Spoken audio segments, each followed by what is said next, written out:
I'm Tutor Ted, and I want to tell you about something that is edge of your seat thrilling, something that'll really get your blood flowing. Tutor Ted has released our complete SAT online course and companion book.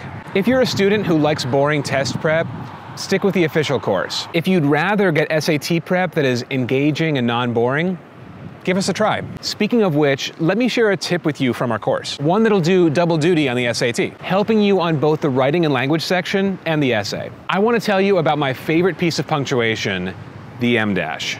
The em dash is a great hack on the writing and language test if you know how to use it, and it can be a big help on your own essay too. Here's how to use an em dash correctly. Use two em dashes to enclose information within a sentence, basically the same way you'd use parentheses or commas. Like this: the American alligator, the largest reptile in North America, subsists on a diet of turtles, fish, birds, and other mammals. You can also use one em dash to express a change in tone or thought within a sentence, like so. If you see an alligator, maintain a safe distance, or better yet, avoid alligator encounters entirely.